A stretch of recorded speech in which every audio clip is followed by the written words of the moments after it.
এই দেখো, তুমি এখনো রেগে আছো আমার উপর। আমার রাগতে বয়ে গেছে আপনার ওপর।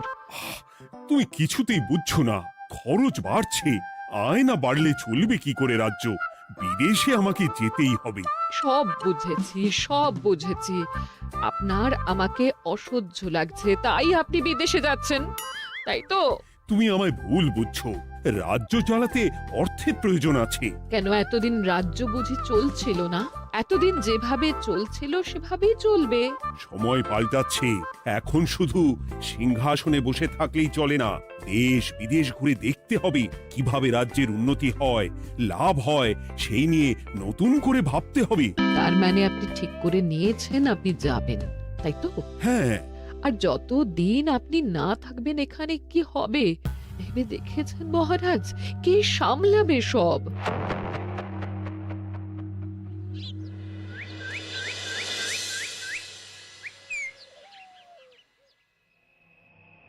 চিঠি?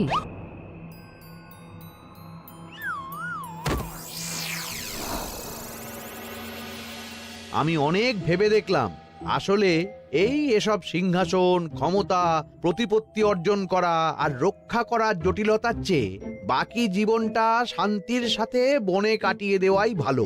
বলছি সবই তো বুঝলাম, কিন্তু এই শান্তিটা কে? মহারাজ সন্ন্যাসী হয়ে গেলেন আর এসব নিয়েও তুমি ভাড়ামি করছো গোপাল? ও মা গো, এবার কি হবে? চিন্তা করবেন না রানীমা, কৃষ্ণনগরকে আমি আমার বুক দিয়ে আগলে রাখবো। আপনার ছাতির মাপটা ঠিক মতো জানেন তো মন্ত্রী মশাই? মানে ওই গোটা কৃষ্ণনগরকে কি আপনি আপনার বুকের মধ্যে আগলে রাখতে পারবেন? গোপাল! মার্জনা করবেন মন্ত্রী মশাই। আমি বলছিলাম কি, ওই সব আগলে টাগলে রাখার আগে ওই ভালো করে খুঁজে দেখুন সব। মানে কি বলতে চাইছো কি তুমি? মহারাজকে খুঁজে বার করুন মন্ত্রী মশাই, লোক পাঠান। তিনি হয়তো এখনো বেশি দূর যেতে পারেননি। এটা কিন্তু ঠিক বলেছে গোপাল, তাকে একবার যদি খুঁজে পাই আমরা। আপনি চিন্তা করবেন না রানীমা, আমি এক্ষুনি লোক পাঠাচ্ছি। আর গোপাল, রানীমাকে বিশ্রাম নিতে দাও। যাও এখন, যত সব।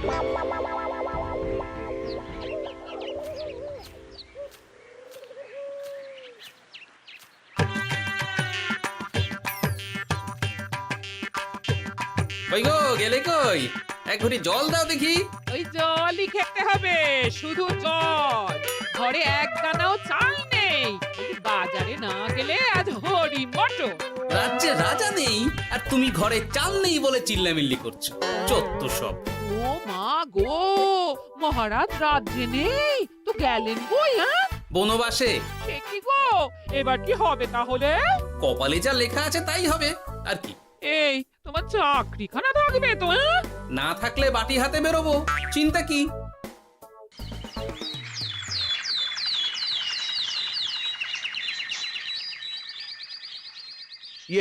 মহারাজ যখন নেই তখন আমি আমি যখন এ রাজ্যের মহামন্ত্রী তখন আমি এত মানে করার কি আছে মন্ত্রী মশাই? মহারাজ নেই তো কি হয়েছে, রানীমা তো আছেন। আমরা তার কথা মতোই চলব। গোপাল একদম উচিত কথা বলেছে। হ্যাঁ হ্যাঁ, আমিও তো তাই বলছিলাম। মহারাজ যখন নেই তখন রানীমার নির্দেশ মতোই তো আমাদের সামলাতে হবে সব। কতদিন আর আগলাবে গোপাল? আজ নয় কাল এই শর্মাকেই বসতে হবে এই সিংহাসনে। যতদিন পারি ততদিন তো চেষ্টা করতেই হবে মন্ত্রী মশাই। আপনি যদি চলেন ডালে ডালে, আমি চলি পাতায় পাতায়। রাজা মশাই আছেন? আমি অনেক দূর থেকে আসছি।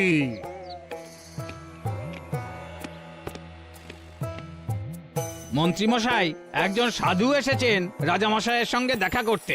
বলছেন অনেক দূর থেকে এসেছেন। জানো না মহারাজ এখন নেই? যাও চলে যেতে বলো ওকে। মহারাজ নিরুদ্দেশ। এই মুহূর্তে সত্যিই যদি কোনো প্রাজ্ঞ সাধু বাবা রাজবাড়িতে তার পায়ের ধুলো দেয়, বলা তো যায় না যদি মহারাজের হদিস তিনি দিতে পারেন।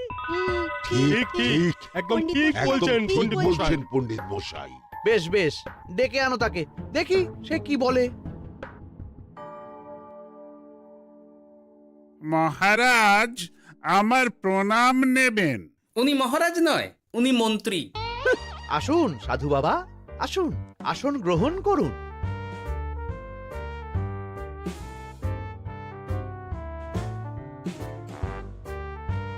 কি করলেন সাধু বাবা? এটা তো মহারাজের সিংহাসন। আপনার জন্য আমি অন্য আসনের ব্যবস্থা করে দিচ্ছি, আপনি বরং সেখানে বসুন। ওহ, রাজাই যখন নেই তখন তার সিংহাসনে বসতে ক্ষতি কি? আপনি কি করে জানলেন মহারাজ নেই? বুঝলে না, সাধু বাবা যে অন্তর্যামী গোপাল। এবার কি হবে? উনি যদি বলে দেন মহারাজ কোথায় আছেন, তাহলে তো আমার আর পণ্ডিত মশাই, আগেই ওরকম হামলে পড়বেন না। আচ্ছা, আপনি যদি অন্তর্যামী হন, বলুন তো আমাদের রাজা মশাই কোথায় গেছেন? জবর জটা কালো চুলে দেনামা অতীত বলেন। বুম! মহারাজ বনবাসে গেছেন। এটা যখন বলেছেন সাধু বাবা, তাহলে মহারাজ এখন কোথায় আছেন সেটাও নিশ্চয়ই আপনি বলে দিতে পারবেন। গোপাল, সব বিষয়ে নাক গলিও না তো তুমি। ঠিক ঠিক আছে, রাজা মশাইকে নিয়ে চিন্তা হওয়া তো খুবই স্বাভাবিক, কিন্তু গোপাল, রাজা মশাই বনবাসে গেছেন, তাকে আর সংসার মায়ায় বাঁধা ঠিক কাজ হবে না। এ আপনি কি বলছেন সাধু বাবা? মহারাজ না থাকলে রাজ্য চলবে কেমন করে? নতুন রাজা নির্বাচন করতে হবে। এই তো খেলা জমে গেছে, একে দিয়েই কাজ হবে মনে হচ্ছে। সাধু বাবা, এসব নিয়ে নয় পরে আলোচনা করা যাবে। এই কে আছো? সাধু বাবার পা ধুইয়ে দাও ভালো করে। না, বিষয়টা ঠিক সুবিধের মনে হচ্ছে না। আহা মন্ত্রী, করেছ কি? আমি সাধু মানুষ, এত খেতে পারি কি? ও বললে হবে না সাধু বাবা, আপনার জন্য নিজে দাঁড়িয়ে থেকে মহারাজের খাস হালুই করকে দিয়ে রাঁধিয়েছি সব। খেয়ে দেখুন না একটু, অমৃত অমৃত। বেশ বেশ, এত করে বলছো যখন, বাহ বাহ, চমৎকার চমৎকার। আমি জানি তো যে এমন খাবার আপনি আগে কখনো খাননি। তা বটে বটে, ভেবেছিলাম কটা দিন বিশ্রাম নিয়ে চলে যাব। এখন দেখছি যা আদর আতিথেয়তা শুরু করেছো তোমরা, তাতে তো মাস কয়েক কাটিয়ে না গেলে আমারই লোকসান হবে। থাকুন না, থাকুন, যতদিন ইচ্ছা থাকুন। আমার ইচ্ছা অনুযায়ী সব চললে তো ওই গোপালের জায়গায় আপনাকেই সবার মহারথী করে রেখে দিতাম চিরকাল। এসব কি বলছো মন্ত্রী? কেন, পরিকল্পনাটা মন্দ নাকি? আমি হব এই রাজ্যের নতুন রাজা, আর আপনি হবেন আমার রাজসভার প্রধান মহারথী। বটে, কাজটা খুব একটা কঠিন না। মহারাজ বনবাসে, আর আপনি নিজেই তো বললেন তাকে ফিরিয়ে আনাও ঠিক হবে না। তাহলে তা বলেছি, কিন্তু বাকি অন্যান্য সভাসদেরা আছে, তারা তো। আরে ছাড়ুন তো ওদের কথা। আকাশে হাত ছড়িয়ে আর একবার মন্ত্র পড়ে নেবেন, বলবেন এই রাজ্যের রাজা হওয়ার ক্ষমতা একমাত্র আমার মধ্যেই আছে। ব্যাস, সবাই মানতে বাধ্য। তারপর আমার একটা হিল্লে হয়ে গেলে আপনারটার ব্যবস্থাও আমি করে দেব, বুঝলেন? বুঝলাম, একেবারে জলের মতো পরিষ্কার। ব্যাস, কালই তাহলে কাজ শুরু করে দিন। বেশি দেরি করে তো লাভ নেই। বলা তো যায় না, মহারাজের যদি রানীমার জন্য মন কেমন করে, রাজ্যে ফিরে আসে, ওসব হওয়ার আগেই সেরে ফেলতে হবে সব কাজ। রাজা হওয়ার খুব তাড়া দেখছি তোমার মন্ত্রী। ওপরে ওঠার ইচ্ছা কার না থাকে বলুন তো সাধু বাবা? আর মাত্র কটা দিনের অপেক্ষা, ব্যাস, তারপরেই এই সিংহাসনের মালিক হব আমি। কৃষ্ণনগরের নতুন রাজা হব আমি। সমস্ত ধন দৌলত থাকবে আমার এই হাতের মুঠোয়। কি অত ভাবছেন মন্ত্রী মশাই একা একা? মানে কি ভাবছি তার কৈফিয়ত তো তোমায় দিতে হবে। হ্যাঁ, হিমা ছি ছি ছি, আপনি কেন কৈফিয়ত দেবেন? আপনার মুখ দেখলেই তো বোঝা যাচ্ছে যে আপনি কি ভাবছেন। তাই বুঝি? তা বলো দেখি কি ভাবছি আমি। আপনি ভাবছেন ওই কৃষ্ণনগরের সিংহাসনের কথা। শুনে ফেললো নাকি সব? আপনি ভাবছেন আমাদের মহারাজের কথা, তাকে কিভাবে ফিরিয়ে আনা যায় সেই কথা, তাই না? মহারাজকে যে আর ফিরিয়ে আনা যাবে না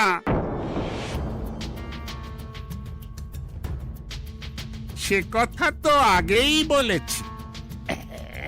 তাই যদি হয় সাধু বাবা, আপনি এর একটা কিছু বিহিত করুন, না হলে রাজা ছাড়া রাজ্য। ঠিক বলেছ, রাজা রাজ্য, নুন ছাড়া তরকারি, আলো ছাড়া দিন, জল ছাড়া জীবনের মতো। তাই যত দ্রুত সম্ভব নতুন রাজা নিয়োগ করা দরকার। কিন্তু এ বিষয়ে সিদ্ধান্ত নেওয়ার আগে রানীমার সাথে কথা বলা জরুরি। তার চেয়েও জরুরি একটা কাজ আগে করা দরকার। কিসের কথা বলছেন মন্ত্রী মশাই? গোপালের বহিষ্কার। এ আপনি কি বলছেন মন্ত্রী মশাই? একে রাজা মশাই, তার মধ্যে গোপালের মতো বিচক্ষণ মানুষকে রাজসভা থেকে বহিষ্কার করলে তো রাজ্যেরই ক্ষতি। এটাই হচ্ছে সমস্যা। এই কক্ষে যার যেটা কাজ নয় সে সেটা নিয়ে বেশি চিন্তিত। তুমি বিজ্ঞানী, তুমি বিজ্ঞানে মন দাও, রাজকাজ আমার দায়িত্ব। তাহলে এরকম সিদ্ধান্ত নেওয়ার আগে সবার সাথে আলোচনা করা দরকার। কোনো দরকার নেই, আমি যা বলেছি তাই হবে। রাজ্যের ব্যয়ভার বাড়ছে, এই মুহূর্তে কোনো ভাঁড়কে অযথা বেতন দিয়ে পোষার কোনো মানে হয় না। তাই গোপালেরও কাল থেকে রাজসভায় আসার কোনো দরকার নেই। সবই আমি বুঝতে পারছি মন্ত্রী মশাই। বেশ, আপনি যখন বলছেন, এই আমার শেষ দিন রাজসভায়, চলি সবাই, ভালো থাকবেন।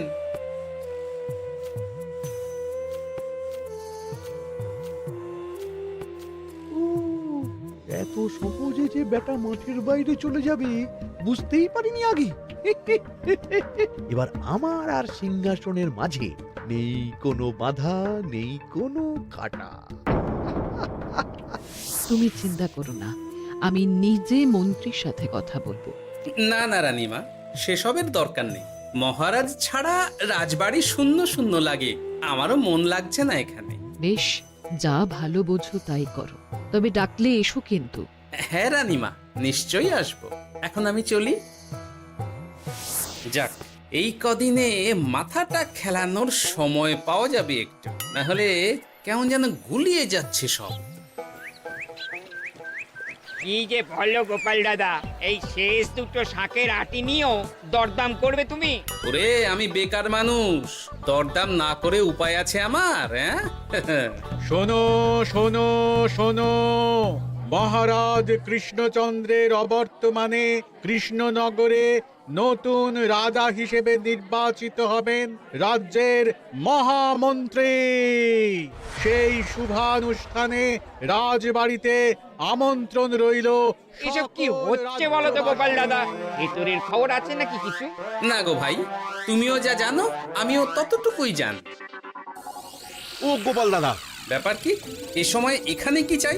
রানীমার জরুরি তলব, এখনই ওই রাজবাড়ি যেতে হবে তোমাকে। কিন্তু আমার যে বাজার হয়নি এখনো। আরে ওসব বাজার টাজার পরে হবে, তুমি এখন আমার সাথে চলো তো।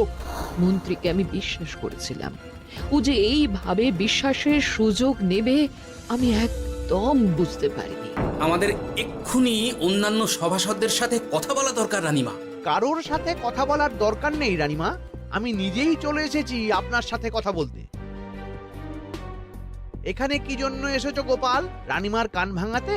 বাহ, আপনি সবার মাথা মুড়িয়ে সিংহাসন কবজা করতে পারেন, আর আমি রানীমাকে সেই সত্যি কথা জানাতে পারি না? চুপ! ভুলে যেও না, আমি কৃষ্ণনগরের হবু রাজা। মুখ সামলে কথা বলবে আমার সাথে। এসব কি হচ্ছে মন্ত্রী মশাই? রাজা মশাই নেই, সেই সুবাদে এ কি শুরু করেছেন আপনি? আমায় আপনি ভুল বুঝবেন না রানীমা, আমার হয়ে যা বলার সাধু বাবাই আপনাকে বুঝিয়ে বলবে সব। উনি আর কি বোঝাবেন?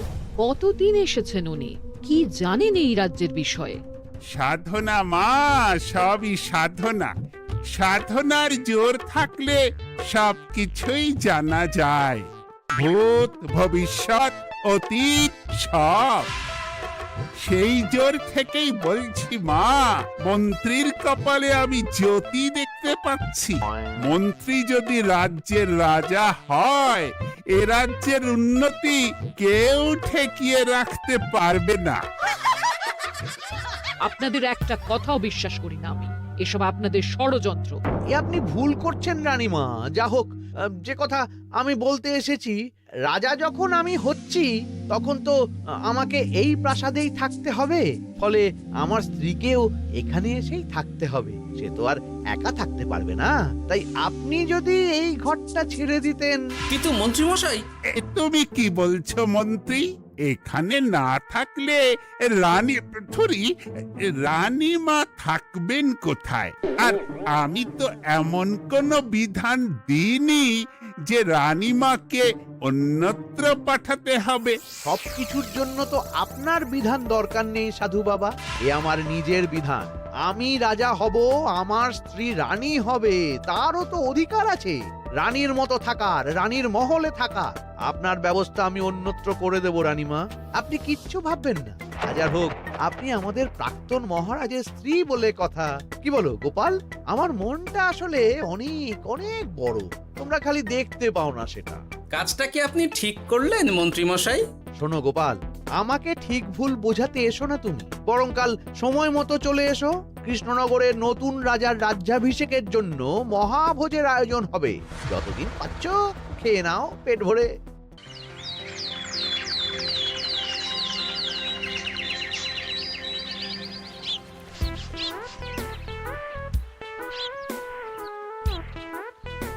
আরে এগুলো আবার কি পরে আছে এখানে?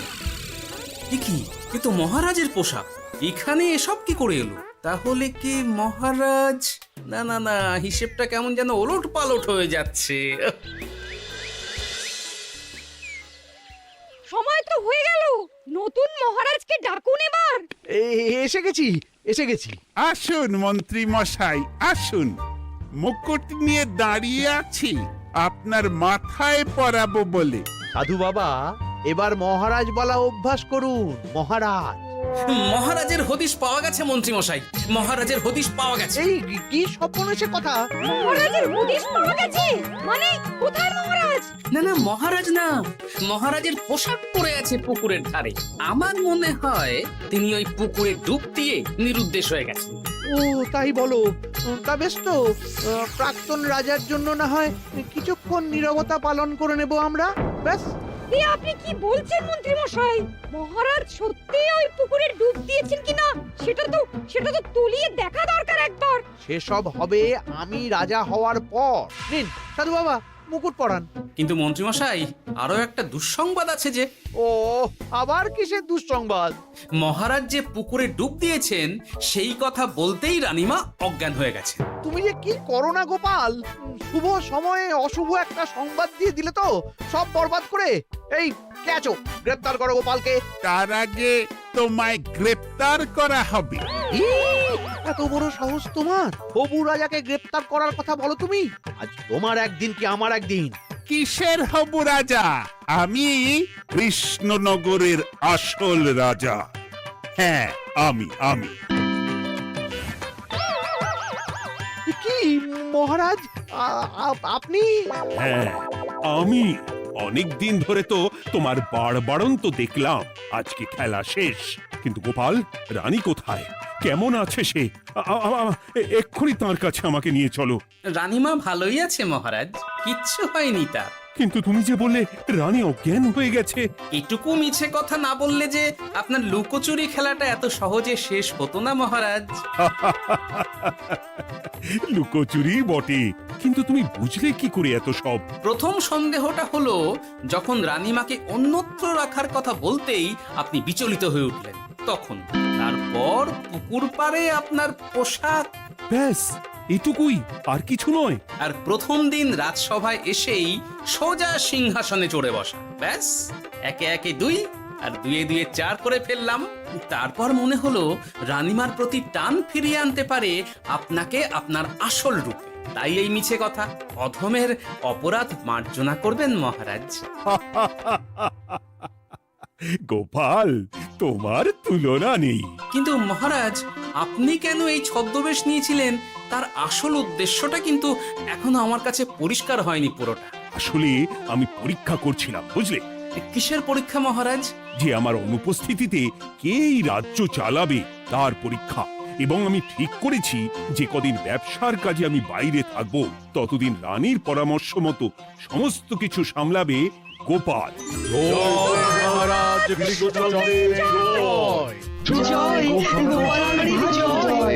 আর আমি মহারাজ? তুমি থাকবে পেয়াদা। এ কি শুধু জল আর ভাত? আগেই বলেছিলাম বেশি বেরো না, বেরো না, রাজা হবেন। এখন খাও খাও, জল ভাত খাও। চেষ্টায় তুমিও আমাকে ভুল বুঝলে গিন্নি।